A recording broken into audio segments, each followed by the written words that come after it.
हाय, Audi ने कुछ साल पहले अपनी EV e-tron लॉन्च की थी और उसके साथ मैंने अच्छा खासा वक्त बिताया था और मुझे बहुत ही पसंद आई थी। और अब e-tron का फेसलिफ्ट आ चुका है, लेकिन ये फेसलिफ्ट एक फेसलिफ्ट से थोड़ा ज़्यादा इम्पॉर्टेंट है क्योंकि नाम ही बदल गया है। और वो इसलिए क्योंकि अब Audi e-tron बैज अपनी सारी EVs के लिए यूज़ करता है।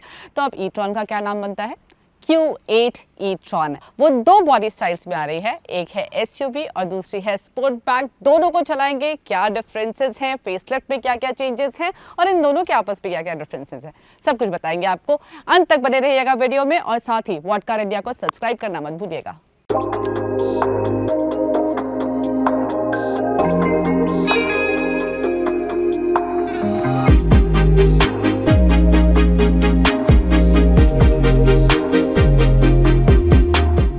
Q8 e-tron को नया ट्रेपेजॉइडल ग्रिल मिलता है जिसके ऊपर Audi का 2 डायमेंशनल लोगो है। जहां पहले हमने Audi का मेटल एम्बॉस्ड लोगो देखा है, इस बार ये बिल्कुल फ्लैट है और इसके ऊपर एक सिंगल फ्रेम प्रोजेक्शन LED बार है। इसकी लाइट से लोगो थोड़ा उभर जाता है, काफी मॉडर्न दिखता है ये लोगो। डिजिटल मैट्रिक्स LED हेडलैम्प्स हैं, बम्पर भी रीडिजाइन है। साइड लगभग पहले जैसा ही है, सिर्फ एलॉयज को नया डिजाइन मिल गया है and for a change I like the look of these alloys.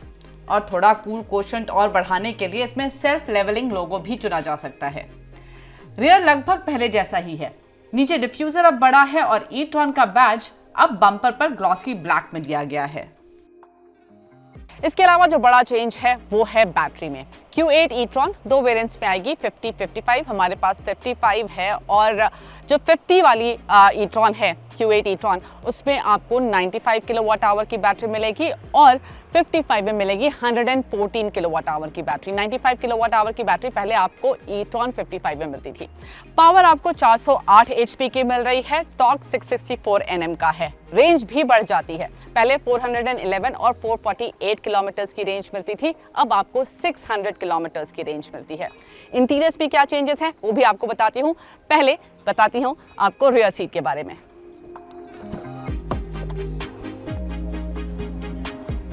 Battery बड़ी है, इसका मतलब ये नहीं हुआ कि फ्लोरबोर्ड ऊपर आया है। जैसे आपको यहाँ पर जो सीटिंग पोजीशन मिलती है वो काफ़ी कंफर्टेबल है, नी हाई नहीं हो रहा है, आप आराम से पैर रख सकते हैं। और यहाँ पर आप देख सकते हैं नी रूम बहुत ही बढ़िया है, फुट स्पेस भी बढ़िया है और आप यहाँ काफ़ी कंफर्टेबली बैठ पाते हैं। ये जो आप सीट्स देख रहे हैं ये एक्सेसराइज्ड हैं, लेकिन नॉर्मल सीट्स में भी आपको स्पेस तो इतना ही मिलेगा। और अच्छी बात यह है कि यहाँ पर हेडरूम भी मुझे अच्छा मिल रहा है। रूफ स्कूप्ड आउट है जिससे मेरे लिए हेडरूम की कोई कमी नहीं है। Movable headrest, armrest with cup holders यहाँ मिल जाते हैं और इसके साथ साथ यहाँ पर 4 जोन AC मिल रहा है। नीचे 2 C टाइप चार्जिंग पॉइंट्स भी दिए गए हैं। फ्लोरबोर्ड पूरा फ्लैट है, लेकिन जो ये सेंटर कंसोल है ये पीछे की तरफ निकला हुआ है, तो तीसरे इंसान को बैठने में मुश्किल होगी। और यहाँ पर आपके लिए ये प्रिवेसी शील्ड भी दी गई है। चलिए फ्रंट सीट पर भी क्विकली नजर डाल लेते हैं। Q8 e-tron के इंटीरियर्स को अगर आप एक झलक में देखें तो बहुत ज़्यादा डिफरेंस नहीं है। इस गाड़ी में आपको थोड़ा डिफरेंस पता चल रहा है और वो इसलिए क्योंकि ये एक्सेसराइज है, तो यहाँ पर आपको ये ब्रश्ड एल्यूमिनियम नज़र आ रहा है, ये स्टिचेस अलग तरीके की नज़र आ रही हैं। इन सीट्स में जो हेडरेस्ट लगा हुआ है वो ऑप्शनल है, जिसको आप हाइट के लिए एडजस्ट कर सकते हैं और कंफर्ट के लिए इसे आगे और पीछे भी एडजस्ट किया जा सकता है। अदरवाइज चेंजेस एक्चुअली हैं नहीं उतने ज़्यादा, लेकिन जो चेंजेस हैं वो कुछ एक फीचर्स में हैं। फॉर एग्जांपल अब आपको 360 डिग्री कैमरा जो है वो एज स्टैंडर्ड मिलता है। इसके साथ साथ ये जो सीट्स हैं इनमें आपको वेंटिलेशन का फंक्शन मिलता है और मसाजिंग का भी फंक्शन मिलता है। बट अच्छी बात यह है कि जो पुरानी वाली e-tron थी उसके इंटीरियर्स भी काफ़ी मॉडर्न, काफ़ी अच्छे दिखते थे, क्वालिटी प्रीमियमनेस पता चलती थी और वो आपको यहाँ पर भी मिल रही है। बहुत ही बढ़िया क्वालिटी, बहुत ही बढ़िया इंटीरियर्स पता चलते हैं और सबसे बड़ी बात, पैनोरामिक सनरूफ मिलता है।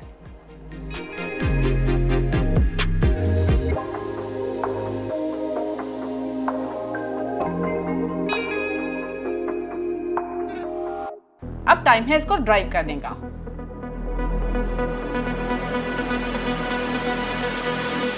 पहली चीज जो मैं इस गाड़ी में नोटिस कर रही हूँ वो ये कि कितनी शांत है ये गाड़ी। ऑफ कोर्स ईवीज बहुत क्वाइट होती हैं, लेकिन इस गाड़ी में आपको ना रोड नॉइज सुनाई देती है, ना विंड नॉइज सुनाई देती है। इनफैक्ट Audi ने हमें बताया है कि उन्होंने NVH कम करने पर काम किया है और वो पता चलता है। बहुत ही क्वाइट केबिन है, सिर्फ वो मोटर की वो विस्लिंग साउंड जो होती है वो थोड़ी सी सुनाई देती है, otherwise it's a really quite cabin.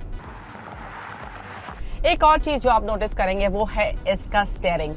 जो पहले ई-ट्रॉन थी उसमें जो स्टीयरिंग था वो अच्छा था, लेकिन उतना ज्यादा इंगेजिंग फील नहीं पता चलता था।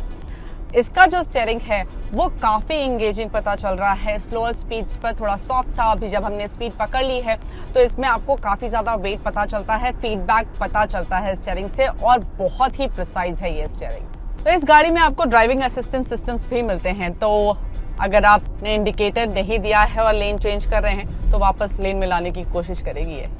अब हैंडलिंग की बात करूं तो वो करना थोड़ा सा मुश्किल है, क्योंकि एक तो हम जिस रोड पर हैं वो बहुत ही स्मूथ है, तो खराब रास्तों पे इसका क्या हाल होता है ये बता नहीं सकते, और बिल्कुल स्ट्रेट है तो ट्विस्टीज पर इसका क्या परफॉर्मेंस निकल कर आएगा, इसके लिए थोड़ी देर ज़्यादा ड्राइव करना पड़ेगा। मे बी जब गाड़ी हमारे पास आएगी तब इसको ड्राइव करेंगे, अभी फर्स्ट ड्राइव पर वो बताना थोड़ा मुश्किल है। लेकिन जो चीज़ मैं आपको बता सकती हूँ वो है परफॉर्मेंस। क्या बेहतरीन परफॉर्मेंस है इसकी। आप एक्सीलरेटर पेडल पुश करिए और तुरंत आपको रिस्पॉन्स मिलता है, वो टॉर्क जो है वो पूरी तरह से आपके पास अवेलेबल होता है तुरंत। और उसके बाद जो बात मुझे अच्छी लगती है वो ये कि जो पावर आपको मिल रही है वो बहुत आराम से मिलती है। ऑफकोर्स आपको इनिशियल सर्ज पता चलता है, लेकिन ऐसा जंपी फील नहीं देती ये गाड़ी, बहुत ही स्टेबल और लीनियरली पावर आपको मिलती है। Audi का कहना है कि इसे 0 to 100 kph पहुंचने में मात्र 5.6 सेकेंड्स का वक्त लगता है, और ये काफ़ी क्विक फील भी होती है। मैं जिस हाईवे पर हूँ उस पर ट्रैफिक कुछ ज़्यादा ही है, और ये बात तो मैं दावे के साथ कह सकती हूँ कि Q8 e-tron ओवरटेकिंग में कमाल करती है। किसी भी स्पीड पर आप एक्सीलरेटर पेडल पुश करें तो पावर तुरंत मिलेगी और आप फटाफट उस बड़े ट्रक को क्रॉस कर चुके होंगे। अब एक टेंशन जो ईवीज के साथ होती है, स्पेशली लग्जरी ईवीज के साथ, वो है ग्राउंड क्लियरेंस की। वैसे जब मैंने ई-ट्रॉन चलाई थी तो उसमें भी ज़्यादा टेंशन नहीं हुई थी, काफ़ी अच्छी उसकी ग्राउंड क्लियरेंस थी, and I was actually quite impressed with it. और इसमें भी आपको 176 mm की ग्राउंड क्लियरेंस मिल रही है, जो कि काफ़ी अच्छी है। लेकिन इसमें अडेप्टिव सस्पेंशन है तो ग्राउंड क्लियरेंस आप और भी बढ़ा सकते हैं। ड्राइव मोड्स इसमें आपको मिलते हैं, तो ड्राइव मोड्स के हिसाब से राइड हाइट बदल जाती है। फॉर एग्जांपल अगर आप ऑल रोड चुनते हैं या फिर ऑफ रोड चुनते हैं तो इसकी जो राइड हाइट है वो करीब करीब 35 mm बढ़ जाती है, और उसको आप बढ़ाकर 50 mm तक ले जा सकते हैं। और अगर आप डायनामिक मोड चुनते हैं तो वहां पर राइड हाइट कम हो जाती है। ब्रेक का जो फील है वो टिपिकल ईवी स्टाइल में थोड़ा सा वुडी पता चलता है। इसमें आपको रीजन मैनेज करने का भी ऑप्शन मिलता है। पैडल शिफ्टर्स जो यहाँ पर दिए गए हैं उसके जरिए आप रीजन मैनेज करते हैं। 3 लेवल्स हैं, हाईएस्ट लेवल पर ऑलमोस्ट सिंगल पेडल ड्राइव हो जाती है। तो ये बात हुई Q8 e-tron SUV की। अब ले चलती हूँ आपको स्पोर्टबैक में।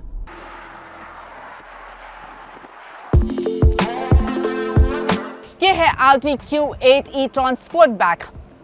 स्पोर्टबैक मुझे देखने में काफी स्टाइलिश लग रही है। It's a really good looking car.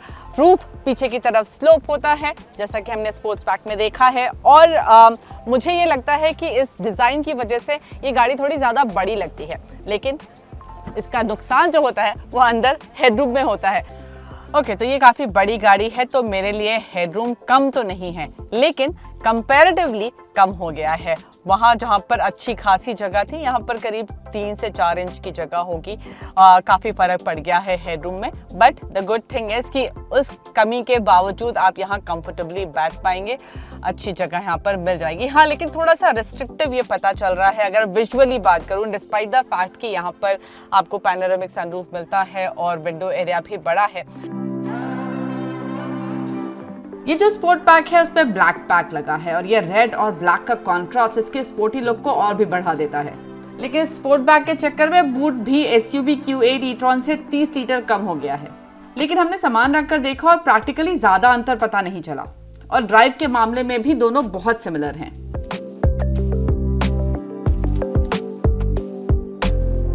Audi Q8 e-tron का लॉन्च 18 अगस्त को है और इसकी कीमत करीब 1 करोड़ 30 लाख से शुरू होगी। Q8 e-tron जिस सेगमेंट में है उसमें पहले से ज्यादा कंपटीशन आ चुका है। अब इसमें टेकी और फीचर्स लोडेड iX जैसी गाड़ियां भी हैं, और उतना वाव फैक्टर भले ही e-tron में ना हो, लेकिन इसकी अपनी खूबियां हैं। पहले तो इसका लुक फ्यूचरिस्टिक तो है, लेकिन रैडिकल नहीं है। काम के सारे फीचर्स हैं, रेंज पहले से कहीं बेहतर है और ड्राइव और परफॉर्मेंस बेहतरीन है। लग्जरी ईवी बायर के चेकलिस्ट के सभी बॉक्सेस टिक करती है Audi Q8 e-tron।